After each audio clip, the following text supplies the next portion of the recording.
Blessings, everyone, and welcome to Heart to Heart. Today's topic is going to be about abundance and scarcity thinking. What is that? Exactly what we're going to talk about.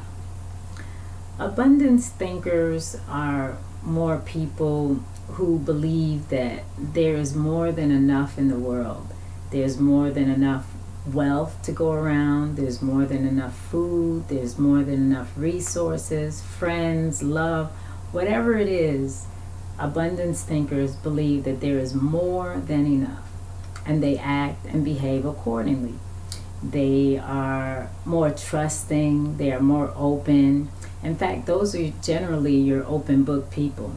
They have no problem sharing information, knowledge, contacts, whatever it is. If they feel that it can benefit you, they're going to share it. They're going to give it. They don't have a problem with it. They don't have a problem with competition. In fact, they love it. It helps them to learn, to grow, to do more, to succeed. It's just a happier way of being. It's an existence that comes from a place of security and surety.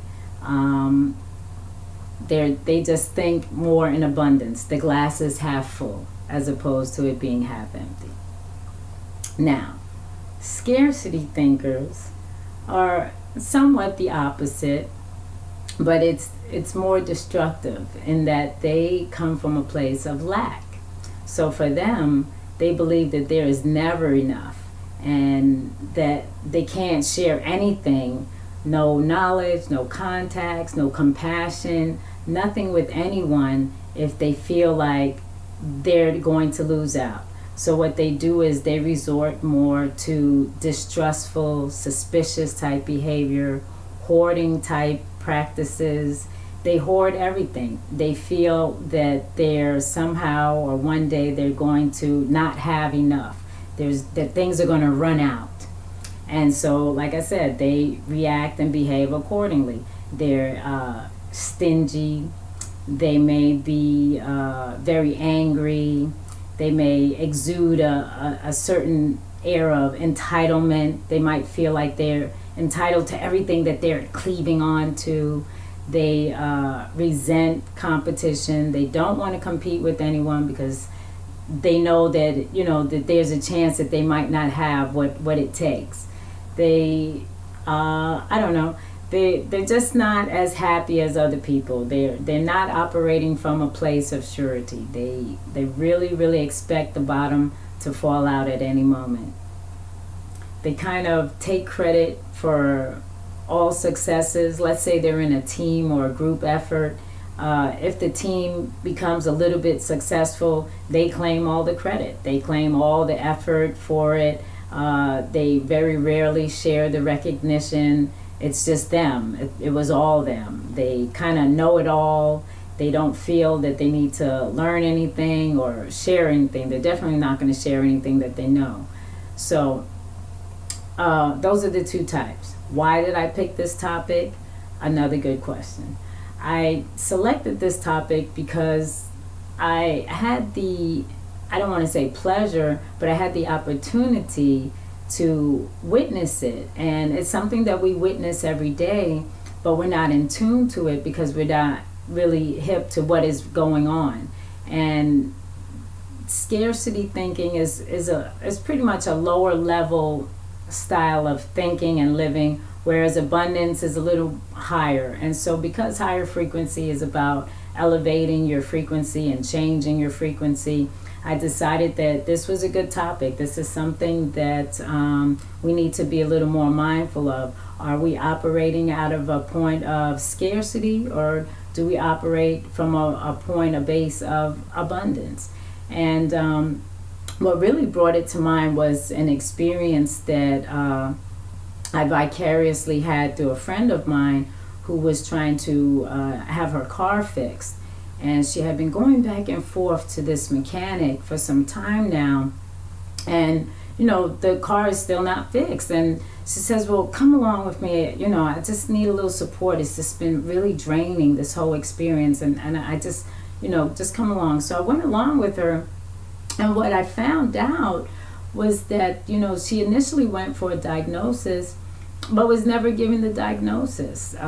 Some repairs were suggested, but she was never actually given a diagnosis as to what was wrong with the car.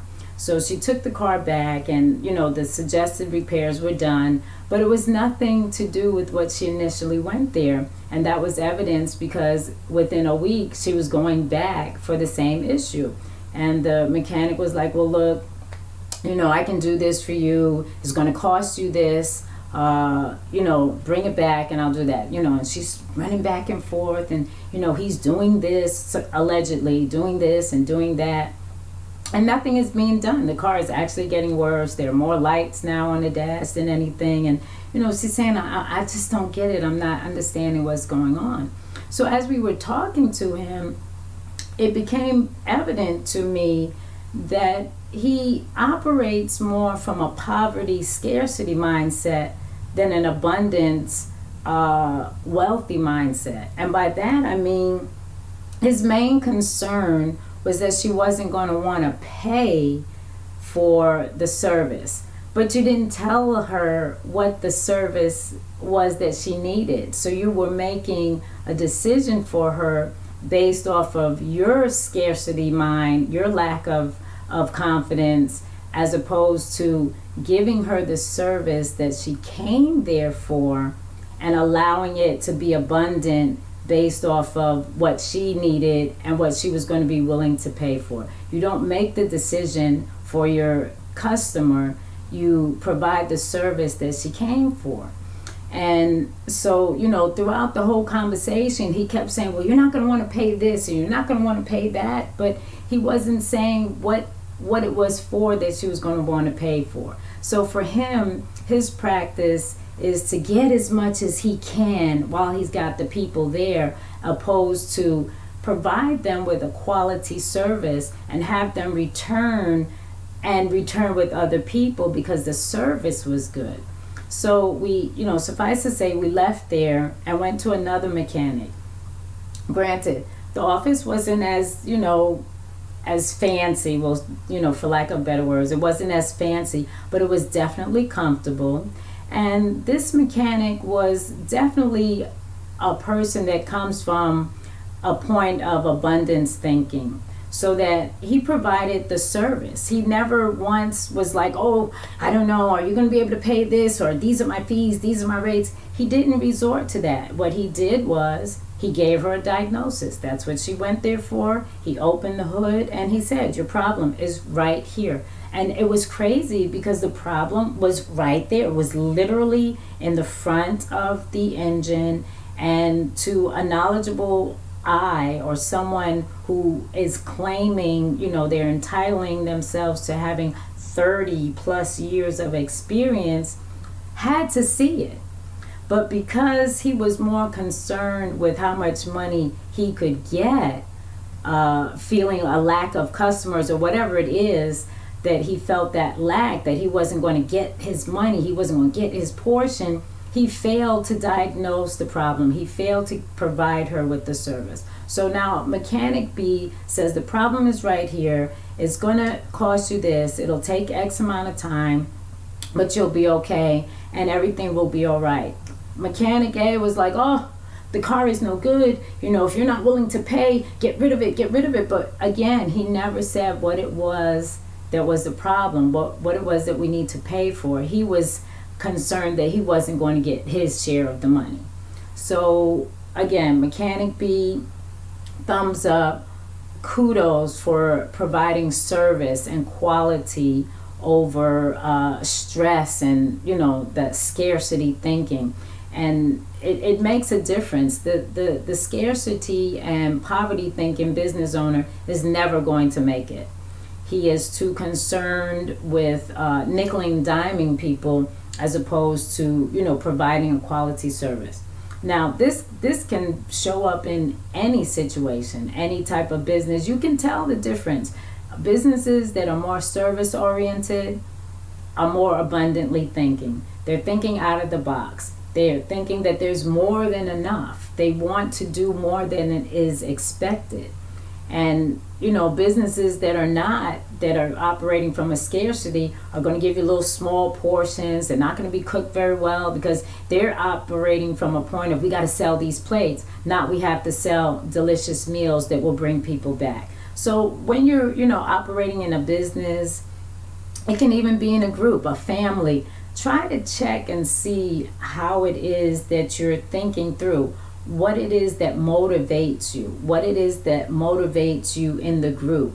Are you giving more than is expected? Because when you give, that's when you receive. We live in a self-replenishing ecosystem. We're not watering the trees. We're not feeding the birds. We're not doing any of that, so that nature is taking care of itself. There's more than enough. But they need us and want us to believe that things are going to run out, so that they can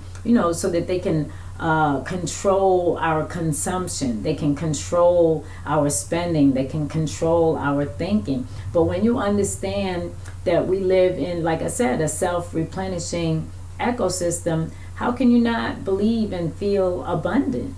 You have to remember that there is more than enough. There are billions and billions of people. So that if you're a blogger and you've got information to share, but you don't want to share your pages with anyone, you don't want to share your contacts, you don't want to share your viewers with another blogger, that is just insane. There are billions and billions of people in the world. You're not going to get them all. So why not share them? Why not network? Why not, exchange your contacts? It's just a more abundant way of thinking, and it's happier and it feels better, than to hoard I got to keep all my viewers to myself. I'm not going to share all my topics. I'm not going to collaborate. You can't live like that.